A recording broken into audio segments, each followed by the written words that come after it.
चलो ठीक है, स्टार्ट कर रहे हैं। हाँ, नया टॉपिक मॉड्यूल में है, चैप्टर नंबर 3, पेज नंबर 66 पे आ जाओ। That is related to agriculture income. बहुत छोटा सा और सिंपल सा टॉपिक है, तो कवर कर लेते हैं। कहीं ना कहीं बिजनेस इनकम से कनेक्टेड भी है ऑब्वियसली, बिकॉज यहाँ पे कुछ पार्शियली बिजनेस इनकम का रेफरेंस भी आएगा। और ये पॉइंट्स हमने देखे थे पीजीबीपी वाले में, वो टी कॉफी रबर वाला, अगर आपको ध्यान में हो। एक पोर्शन एग्रीकल्चर, एक पोर्शन बिजनेस, वैसा है। तो उससे कनेक्टेड टॉपिक ये, तो कितनी बार इसको पीजीबीपी का पोर्शन या उसका पार्ट मान लेते हैं, वैसा है। अब बेसिक आइडिया क्या है वो समझते हैं। एग्रीकल्चर इनकम इंडिया में टैक्सेबल नहीं है, ये आपने सुना भी होगा। अब इसका जो रेफरेंस है दैट इज सेक्शन 10 का सबसेक्शन 1 है। वहाँ पे स्पेसिफाई किया हुआ है कि एग्रीकल्चर इनकम इंडिया में टैक्सेबल नहीं है। बट पूरी बात ऐसी है कि एग्रीकल्चर इनकम अगर आपने इंडियन सॉइल से कमाई हो तो वो इंडिया में टैक्सेबल नहीं है। मतलब फॉरेन लैंड पे अगर वहाँ पे कहीं पे आप एग्रीकल्चर करते हो और वो एग्रीकल्चर इनकम अर्न करते हो और वो इंडिया में लेके आते हो या अदरवाइज है, तो वो टैक्सेबल रहेगी। तो इंडिया में जो भी ज़मीन है आपकी जो एग्रीकल्चर के लिए यूज़ हो रही है, वहाँ से कमाई गई सारी इनकम एग्जेम्प्ट। अब इस चैप्टर में बहुत ज़्यादा डिटेल्ड टॉपिक्स नहीं है, इसमें यही बताने की कोशिश की है कि एग्रीकल्चर इनकम में एग्जैक्टली क्या आएगा। काफ़ी सारी चीज़ें इसमें कवर हो जाती है। सिर्फ जो फार्मर एग्जैक्टली फार्मिंग कर रहा है, उससे जो क्रॉप्स ग्रो कर रहा है, वहीं तक इसको रिस्ट्रिक्टेड नहीं रखा है। उससे कनेक्टेड बहुत सारी एंसिलियरी इनकम भी एग्रीकल्चर इनकम में ही काउंट होती है। तो वही हमें एक एक करके यहाँ पे डिस्कस करना है। तो आपको फिर at the end of the topic ये क्लियर रहेगा कि कौन सी चीज़ टैक्सेबल है और कौन सी नहीं। देखते हैं, पेज 66 पे टॉपिक स्टार्ट हो रहा है, सेक्शन 10 का सबसेक्शन 1।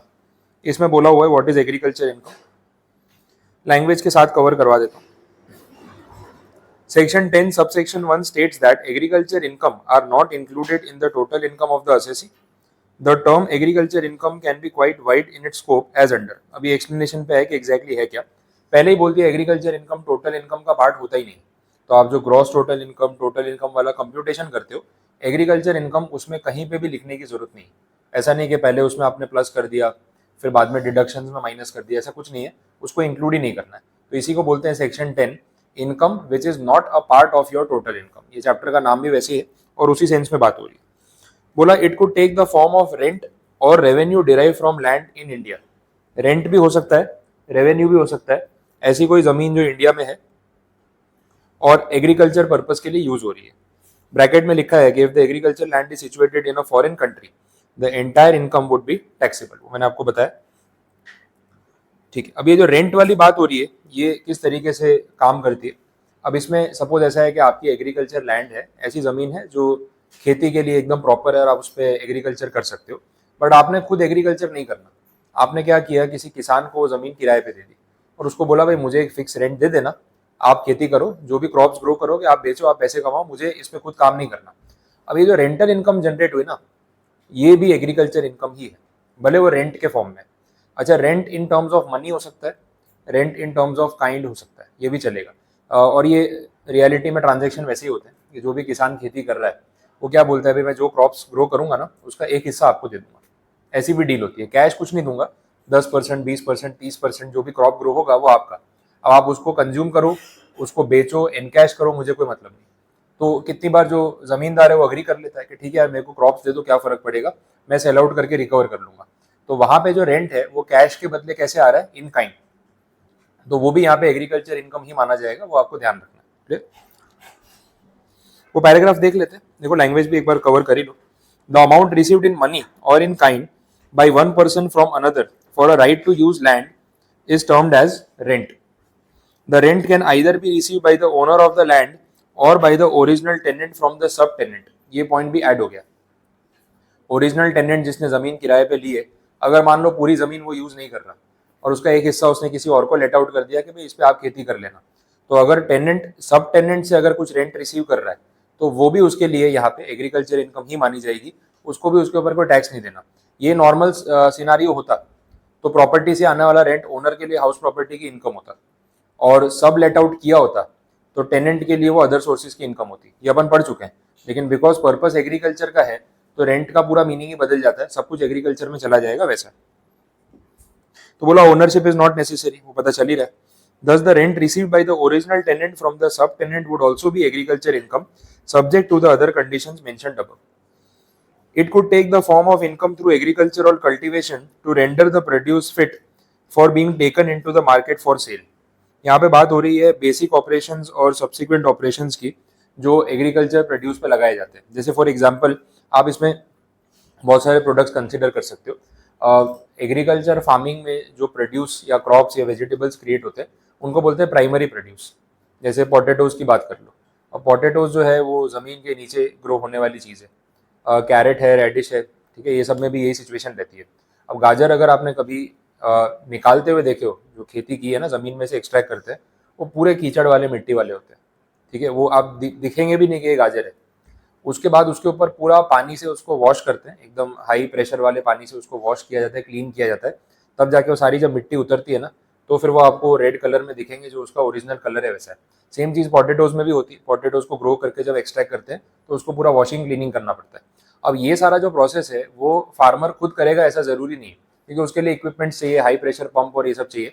तो बहुत बार लोग ये बिजनेस करते हैं कि भाई जब आप एक्सट्रैक्शन करोगे, खेती हो जाएगी, हमें बुला लेना, जो भी क्लीनिंग करना है आपके क्रॉप्स का वो सब हम कर देंगे और उसके पैसे दे देना. अब ये जो बेसिक ऑपरेशन आपने किया एग्रीकल्चर प्रोड्यूस के ऊपर, दिस इज ओके, ये भी एग्रीकल्चर इनकम ही माना जाएगा. अब जो ये क्लीनिंग वॉशिंग करके दे रहा है वो फ्री में तो करेगा नहीं, वो तो पैसे चार्ज करेगा फार्मर से. तो ये जो पैसा चार्ज किया गया वो सर्विस प्रोवाइडर के लिए भी वो एग्रीकल्चर इनकम, क्योंकि वो प्राइमरी प्रोड्यूस के ऊपर एक बेसिक ऑपरेशन माना जाता है. And this is not a secondary operation. अब देखो, पोटैटोज को ग्रो करके उसको एक्सट्रैक्ट करके क्लीन करना, उसको बेचने लायक बनाना, ये जरूरी है. अब आप अगर आलू या फिर ये गाजर और ये सब खरीदने जाओगे तो एकदम वो मिट्टी और कीचड़ वाली कंडीशन में होगा तो परचेस करोगे? साफ तो होना चाहिए ना, ठीक है, तो वो क्लीन तो होना चाहिए, तो ये नेसेसरी है. तो इसके लिए यहाँ पे इन्होंने बोला हुआ है कि आप इसके ऊपर कोई प्रोसेस करवा रहे हो और उसका कोई पैसा दे रहे हो तो वो भी एग्रीकल्चर इनकम है सामने वाले के लिए, और वो उसके ऊपर टैक्स नहीं भरेगा. लेकिन अगर आपने प्राइमरी प्रोड्यूस को सेकेंडरी में कन्वर्ट कर दिया तो सिचुएशन बदल जाती है. जैसे फॉर इंस्टेंस जो पोटैटो है, अब पोटैटो को आपने पोटैटो चिप्स में कन्वर्ट कर दिया, बालाजी वेफर वाला पैकेट बना के बेचा. अब वो बालाजी वेफर वाले के लिए एग्रीकल्चर इनकम है. बोलेगा नहीं, मैं पोटैटोज तो बेच रहा हूँ. भाई फॉर्म चेंज हो गया ना, पोटैटोज के फॉर्म में बेच रहे हो तो प्राइमरी प्रोड्यूस है. अब उसकी वेफर्स या चिप्स बना के बेच रहे हो तो वो सेकेंडरी प्रोड्यूस है. तो सेकेंडरी प्रोड्यूस बना के बेचने वाले के लिए उसकी इनकम बिजनेस इनकम में आती है, वो एग्रीकल्चर में नहीं आती. लेकिन प्राइमरी प्रोड्यूस पे आप कोई भी बेसिक ऑपरेशन करो to make it fit for the market, बेचने लायक बनाने के लिए, तो वो एग्रीकल्चर प्रोसेस में ही कवर होगा और वो इनकम एग्रीकल्चर इनकम में काउंट हो जाएगी वैसा. ठीक है, थर्ड चैप्टर है, पेज 66. चलो देखें आगे. Agriculture would include basic operations which are absolutely necessary for raising the produce and subsequent operations which are perform after the produce sprouts from the land. Therefore, activities like tilling of the land, sowing of seeds, and both the basic and the subsequent operations performed together in conjunction with each other would be construed as agriculture purpose. Agriculture के लिए जो भी process किए जाते हैं वो सारे इसी में cover हो जाएंगे. In order to render the produce fit for being taken to the market for sale, the activities would include all activities: cleaning, drying, winnowing, crushing. ये सारे process आ गए. अब सब ये agriculture process है, डिपेंड करता है कि किस टाइप का प्रोडक्ट है. अब कुछ प्रोडक्ट ऐसे होते हैं जैसे पल्सेस या कुछ होगा तो उसके दाने होंगे ना, तो उनको छानना पड़ता है, तो उसमें पत्थर या कंकरी आ जाती है तो उसको अलग करना पड़ता है. वो दाल के दाने अलग करने पड़ेंगे. चावल के दानों में भी ऐसा हो सकता है. अब चावल के जो दाने होते हैं वो एक पैडी क्रॉप होता है, उस फॉर्म में ग्रो होता है, फिर उसमें से दाने अलग किए जाते हैं. तो ये तो उसको मार्केटेबल करने के लिए किया जा रहा है, तो ये सब कुछ एग्रीकल्चर प्रोसेस में आ जाएगा, वैसे बोला है. ठीक है, एग्जाम्पल्स में वही सारी चीजें हैं. Next, it could take the form of sale of agriculture produce itself. ठीक है, एग्रीकल्चर प्रोड्यूस को बेचना, तो वो भी उससे जो इनकम जनरेट हो रही है वो भी एग्रीकल्चर इनकम ही आएगी. नीचे जो आप उसका टिक मार्क वाला पॉइंट देख रहे हो उसमें वही समझा रहे हैं कि अगर आप कोई मैन्युफैक्चर प्रोसेस कर रहे हो तो मैन्युफैक्चरिंग प्रोसेस से फिर वो सेकेंडरी प्रोडक्ट में कन्वर्ट हो सकता है. अपन ने टी कॉफी वाले में बात की थी. अब कॉफी के बीन्स जो है वो आपने ग्रो किए और उसको कॉफी बीन्स के फॉर्म में बेच दिया, एग्रीकल्चर इनकम है, कोई प्रोसेस नहीं हुआ, लेकिन वो आपने उसको क्रशिंग किया, ग्राउंडिंग किया, फिर उसको रोस्टिंग किया. ठीक है, तो वो सारा जो प्रोसेस है वो फिर सेकेंडरी फॉर्म में कन्वर्ट करने वाली बात होगी. तो partially business and partially agriculture, वो 40-60, 25-75 अपने रेशियो देख रहे थे, तो वो पॉइंट्स, तो उसी का रेफरेंस यहाँ पे आ रहा है. टोबैको का एग्जाम्पल भी है. अब टोबैको जो है वो भी एक लीफ होता है, फिर वो टोबैको लीफ को आप वो टोबैको के पाउडर में कन्वर्ट कर रहे हो, उसको प्रोसेस कर रहे हो, पैकेट में बेच रहे हो, वो प्रोसेस पूरा चेंज हो गया. अब सिगरेट जो है उसके अंदर भी टोबैको यूज हो रहा है. अब टोबैको का लीफ एक अलग फॉर्म है लेकिन सिगरेट एक अलग फॉर्म है। तो वो जो कन्वर्जन किया तो वो प्राइमरी से सेकेंडरी में कन्वर्ट हो गया वैसे। चलो देखें आगे। तो मेनली एग्रीकल्चर डायरेक्टली आप करो तो भी एग्रीकल्चर इनकम, आप किसी को एग्रीकल्चर के लिए जमीन लेट आउट कर दो तो उससे आने वाला किराया भी एग्रीकल्चर इनकम, आप सब लेट आउट कर दो तो भी एग्रीकल्चर इनकम। ठीक है, ये सारी चीजें उसी पॉइंट से रिलेट हो जाती है वैसे। अब फिर आ गया रूल, ये रूल नंबर 7 और ये सब जो पॉइंट्स बोल रहे हैं ना वो अपन ने ऑलरेडी डिस्कस किए थे, उससे कनेक्टेड ही है। एक बार सिर्फ लैंग्वेज पढ़ के उसको फॉर्मली कंप्लीट कर लेते हैं। रूल 7 देख लो क्या बोल रहे हैं। Where the income is partially agriculture and partially business, the market value of any agriculture produce so raised by the assessee which has been further utilized or processed in such business will be allowed as a deduction in such business। अब इसका कुछ example ले लेते हैं, जैसे sugar industry की बात कर सकते हैं। अब आपके ना आपकी शुगर की मिल है। अब शुगर मिल है तो आपको रॉ मटेरियल में क्या चाहिए होगा, शुगर केन। शुगर केन जो है वो तो नेचुरल प्रोडक्ट है, तो काफ़ी सारे शुगर मिल वाले क्या करते हैं, खुद की ज़मीनें खरीद के शुगर केन की खेती कर लेते हैं। अब शुगर केन खुद ही ग्रो कर ली, अपनी फैक्ट्री में ले गए, उसको शुगर में कन्वर्ट किया, पैक करके बेचा। अब ये जो प्रोसेस है इसमें आपका एक एग्रीकल्चर एक्टिविटी है और एक बिजनेस एक्टिविटी है।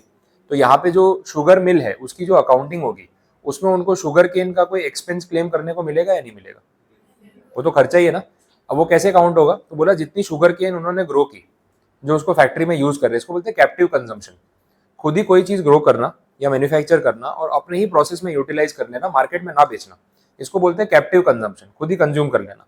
और ये बड़ा कॉमन सा टर्म है, बहुत सारी कंपनीज इलेक्ट्रिसिटी के फॉर्म में ये करती है कि भाई मेरा प्लांट है, इलेक्ट्रिसिटी की बहुत सप्लाई चाहिए होती है, तो इलेक्ट्रिसिटी जनरेशन का भी एक प्लांट सेटअप कर दिया।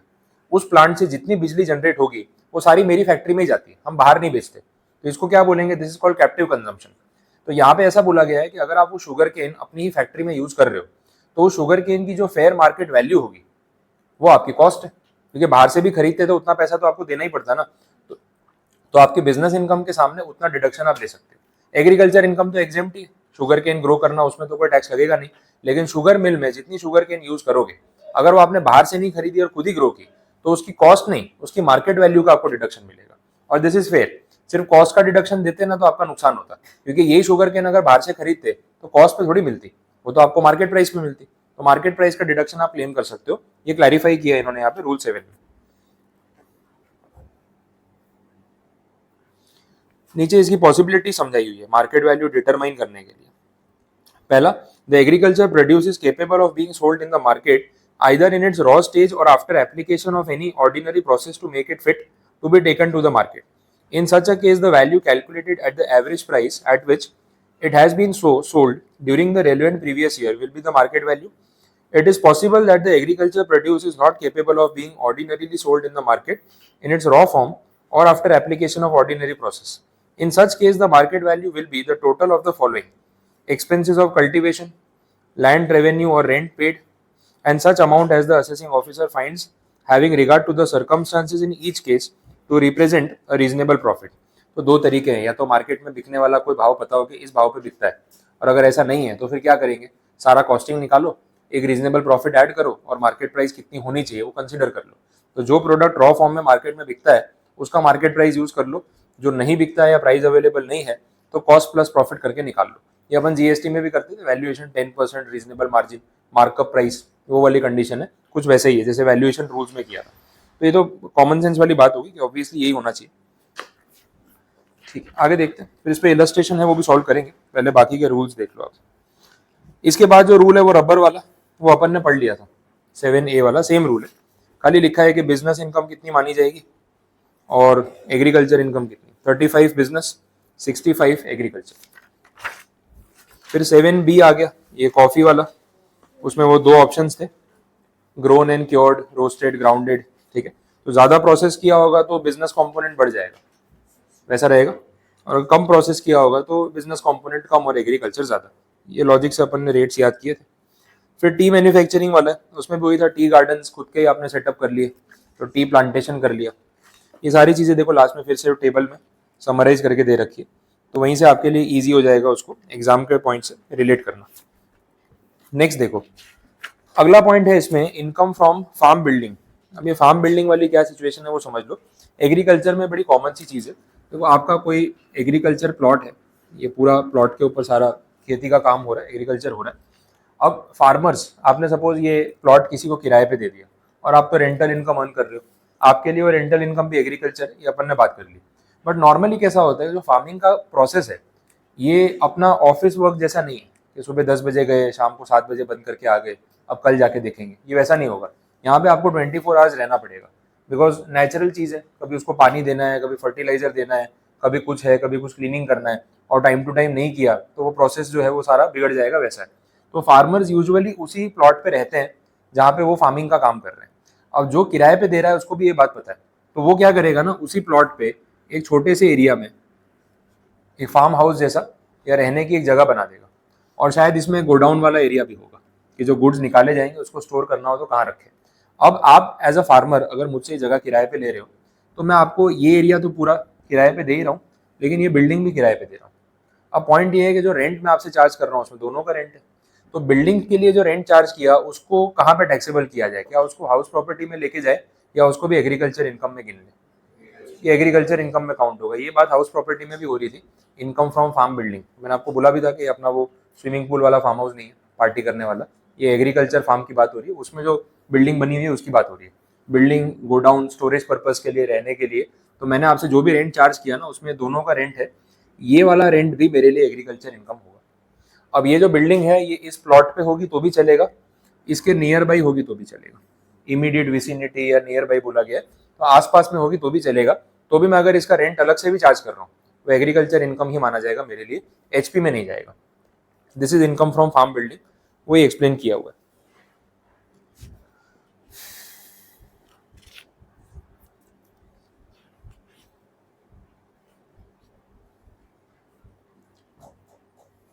अब बोला है कि ये जो एग्रीकल्चर इनकम आप क्लेम कर रहे हो उसके लिए कुछ कंडीशन फुलफिल करनी पड़ेगी। पहली कंडीशन बोली the building should be on और in the immediate vicinity of the land, वो पॉइंट मैंने बता दिया, या तो यहाँ पे होगी ऑन द प्रॉपर्टी या फिर इमीडिएट विसिनिटी मतलब नियर बाई में।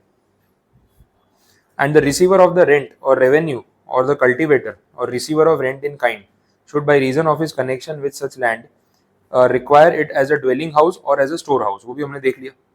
In addition to the above conditions, any one of the following two conditions should also be satisfied. Additional condition नहीं, पहला, the land should either be assessed to land revenue in India or be subject to a local rate assessed and collected by the officers of the government as such, मतलब जमीन India में होनी चाहिए, simple, local authorities की range में। और बोला where the land is not so assessed to land revenue in India और is not subject to local rate, it should not be situated in any area as comprised within the jurisdiction of a municipality or a cantonment board which has a population not less than 10,000 people, or it should not be situated in any area within such distance measured aerially in relation to the range of population as shown here under। देख लो, ये कुछ table देख के आपको याद आ रहा है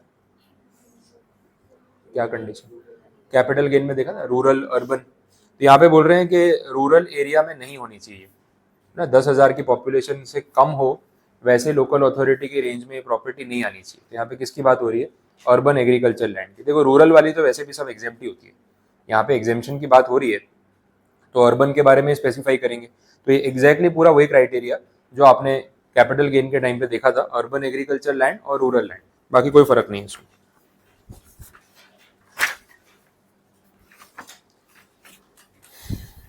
चलो ये पॉइंट कंप्लीट। अब इस चैप्टर का लास्ट पार्ट है, इसको बोलते हैं partial exemption scheme. Agriculture income के टॉपिक का ये आखिरी पार्ट है, पार्शियल इंटीग्रेशन बोलेंगे,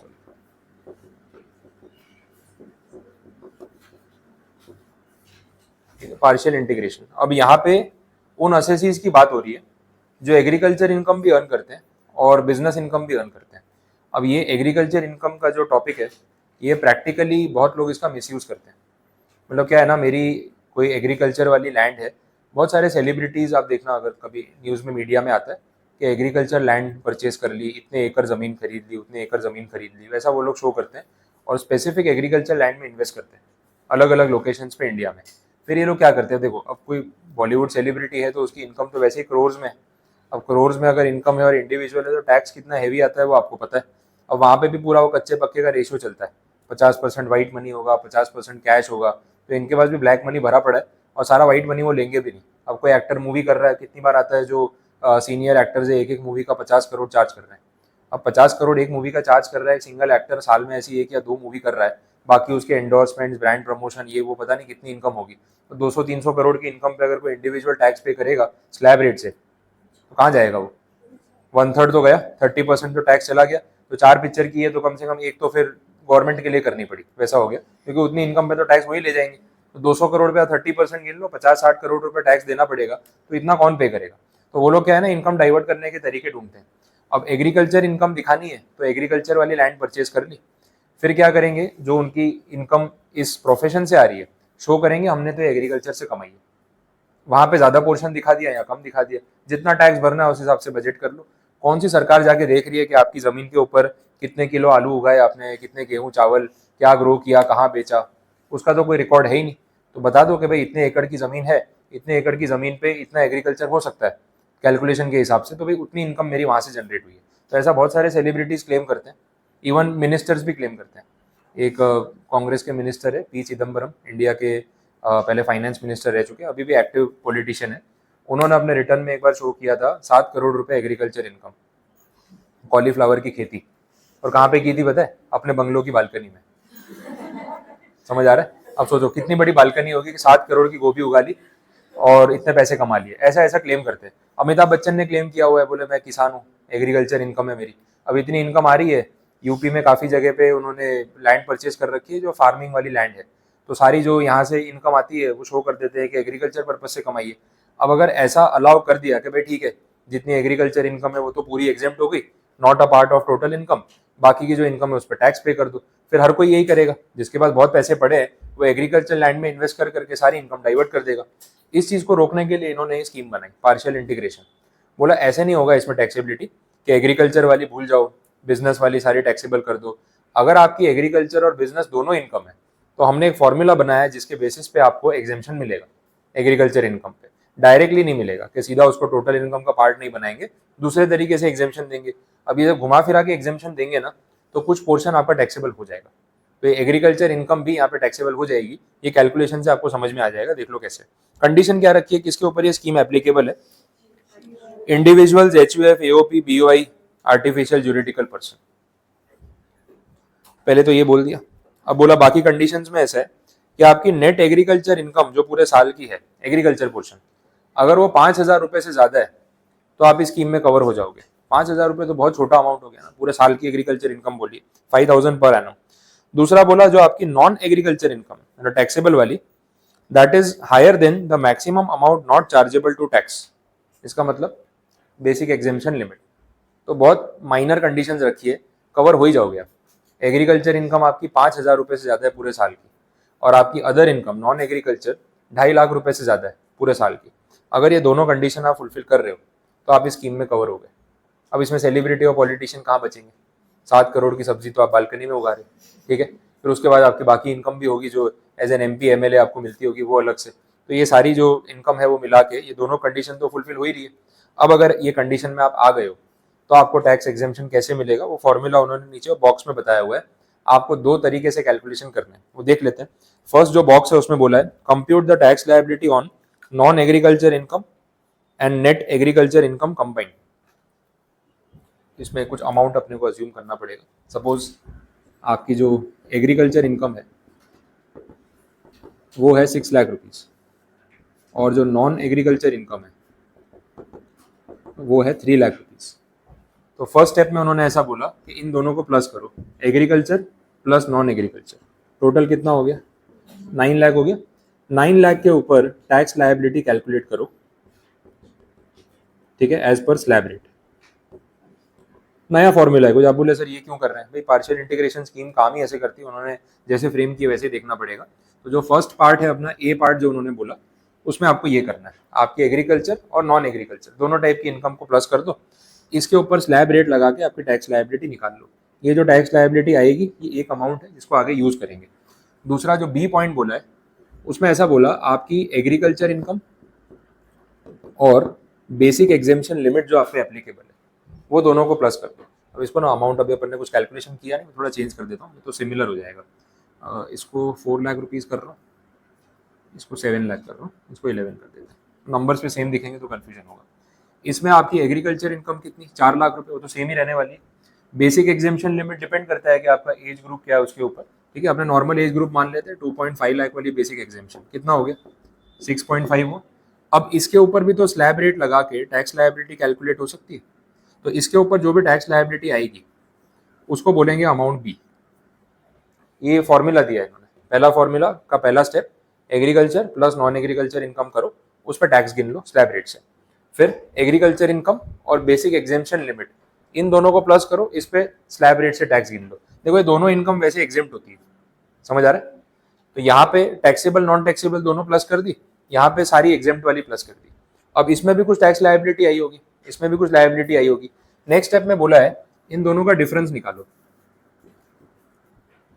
इस टैक्स लायबिलिटी में से टोटल में से एग्जेम्पशन वाली माइनस कर दो, जो बचा उस हिसाब से आपको टैक्स पे करना है। अब घुमा फिरा के इस पे इन्होंने आपसे एग्रीकल्चर इनकम पे भी अच्छा खासा टैक्स ले लिया, और ऑब्जेक्टिव वही था, वो लोग जो अपनी बिजनेस इनकम को एग्रीकल्चर की तरफ डाइवर्ट करते हैं, ज्यादा पोर्शन वहां दिखा के टैक्स बचाने की कोशिश करते हैं, उनको पकड़ना था यहाँ पे। तो इसलिए घुमा फिरा के ऐसी स्कीम बना दी कि आपकी एग्रीकल्चर इनकम पे भी एक पोर्शन तो टैक्स का चला ही जाएगा, और वो अमाउंट से आप टैली भी कर सकते हो, पता चल जाएगा। गिन के देख लो ना एक बार, 11 लाख रुपए पे टैक्स निकाल लो ना स्लैब रेट के हिसाब से। वैसे बहुत टाइम हो गया, प्रैक्टिस भी हो जाएगी। कितना आ रहा है, 142,500। अभी इसमें सेस और वो सब मत ऐड करना, सिर्फ अपने स्लैब रेट्स देख लो, बाकी लोग भी सॉल्व कर लो। 11 लाख पे टैक्स लायबिलिटी, 2.5 लाख वाला स्लैब। अब इसमें रिबेट सरचार्ज सेस कुछ नहीं करना है, सीधा स्लैब रेट लगा के 11 लाख पे टैक्स गिनो, नॉर्मल स्लैब रेट।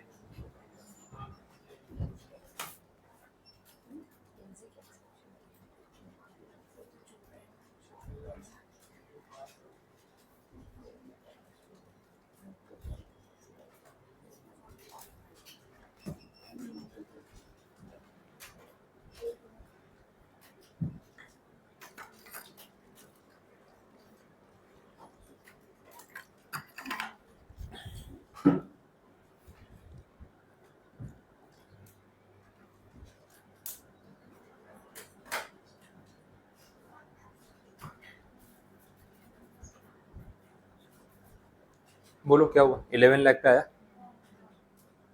फिर ये 6.5 लाख पे। अच्छा,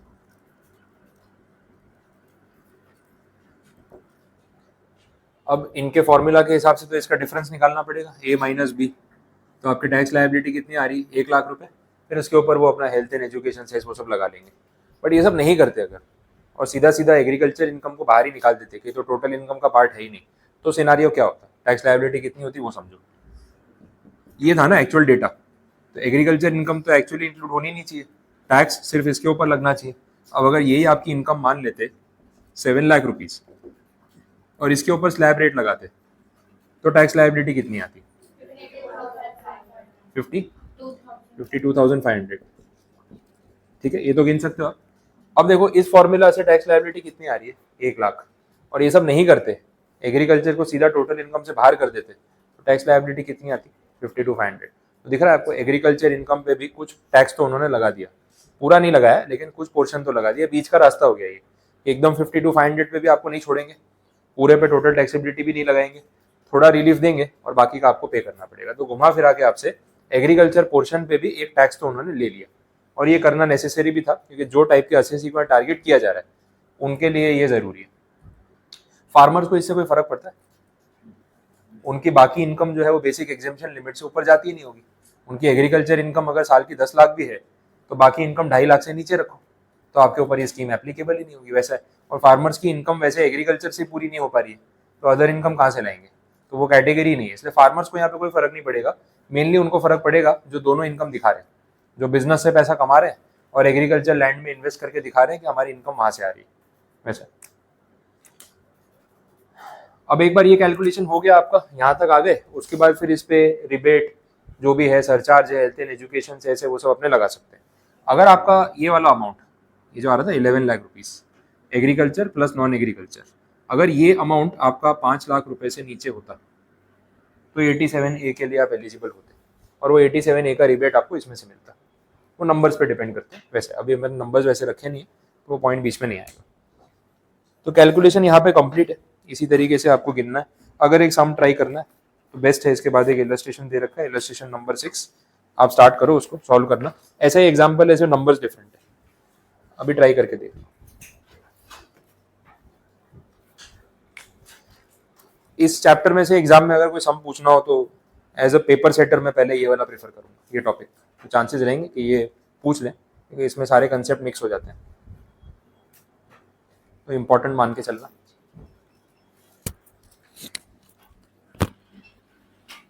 कर लो कंप्लीट करके।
ये वाला, ए वाला टोटल, टोटल के लिए कंसिडर करें तो जो 475 वाला जो अमाउंट है ना वो कंसिडर होगा। वो 5 लाख से कम है ना तो आप रिबेट ले सकते हो।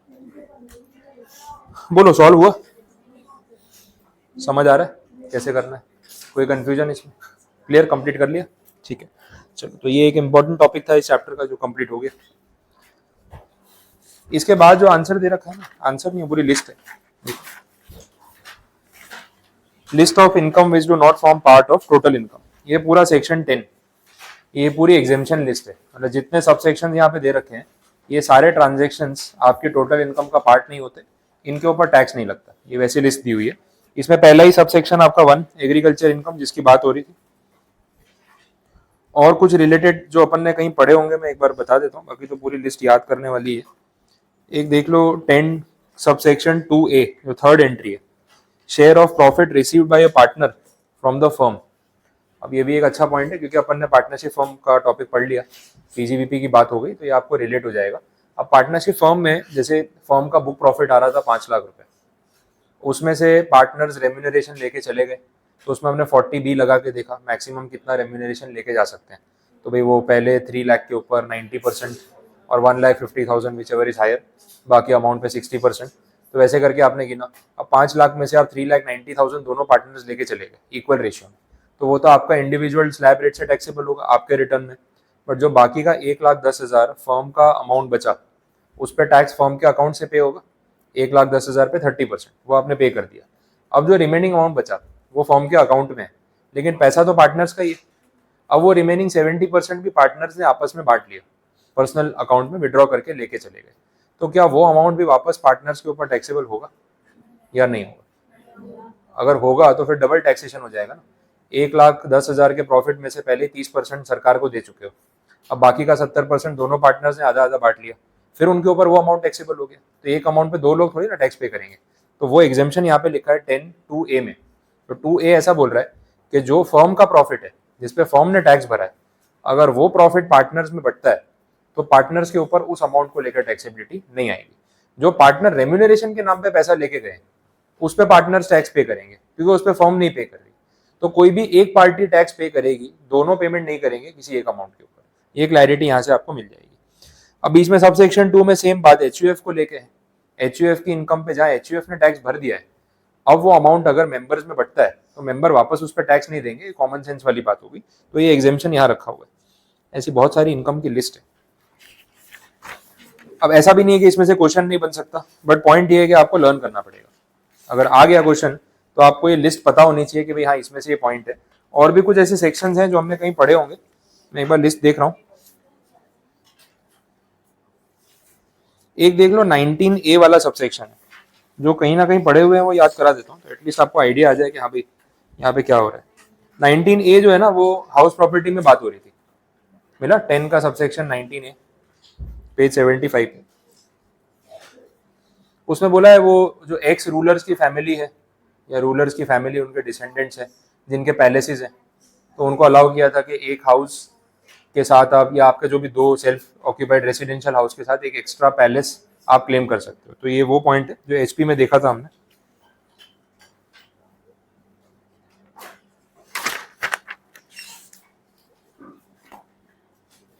और एक देखो 10 सबसेक्शन 32 इनकम ऑफ माइनर। बोलो याद आ रहा है? माइनर की इनकम पेरेंट्स के अकाउंट में क्लब होती है, बट अगर ऐसा होता है तो पर माइनर चाइल्ड 1,500 रुपीज़ का डिडक्शन या एग्जेम्पशन वो क्लेम कर सकते हैं। वो इस सेक्शन की वजह से था, ये अपन ने क्लबिंग वाले प्रोविजन में देखा था। ठीक है, तो ऐसी लिस्ट है। अब आप इसको पढ़ के याद रख सकते हो तो अच्छी बात है। बस तो एग्रीकल्चर इनकम अपना यहाँ पे कंप्लीट।